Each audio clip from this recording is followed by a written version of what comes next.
دفتر ریاست جمهوری تاجیکستان میگوید پرزیدنت کشور امامعلی رحمان دستور داد که نرخ استفاده از اینترنت و گفتگوهای تلفنی به حالت پیشین آورده شود و آنهایی که در بالا بردن آن دست دارند جزا گیرند.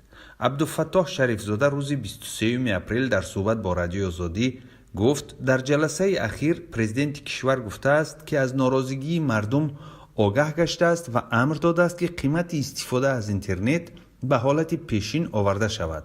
به قول عبدالفتاح شریفزاده رئیس جمهور از این قرار آگاهی نداشته است. بعد از صحبت با رادیوی آزادی دفتر مطبوعات ریاست جمهوری تاجیکستان با نشر یک بیانیه کوتاه در وبسایتش نوشت امروز با دستور امامعلی رحمان نرخ استفاده اینترنت و ارزش ترافه‌های شرکت‌های موبیلی به حالت اوله برگردانیده شد. در بیانیه آمده است که با سفارش پرزیدنت نسبت شخصان مسئول که به این کار راه داده‌اند چاره‌جویی کرده شد، اما معلوم نیست نسبت این افراد چی چاره اندیشیده شده است. حالا هم معلوم نیست که دستور کی رسما به اعتبار کرده می شود و شرکت‌های موبیلی در کدام مدت به قیمت‌گذاری‌های پیشینه برمیگردند. بر اساس قرار مذکور از اول ماه مارس که روز 18 اپریل حکم اجرا گرفت، شرکت‌های موبیلی نرخ 1 مگابایت اینترنت را به 6.12 درم رسانیدند و قیمت 1 گیگابایت آن 62 سومانی شد. قبلا 1 گیگابایت اینترنت از 30 تا 35 سومانی قیمت داشت.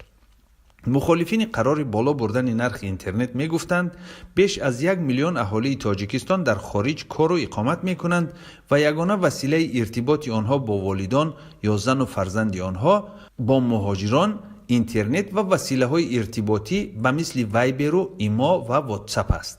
لغو قرار خدمات ضد انحصاری تاجیکستان که کمیته انداز از آن هم سخت طرفداری کرده است، یک حرکت نادر رئیس جمهور به حساب می رود، زیرا بسیار کم شده است که بعد انتقاد زیاد و اعتراض در شبکه‌های اجتماعی سندی در کشور را به اعتبار کنند.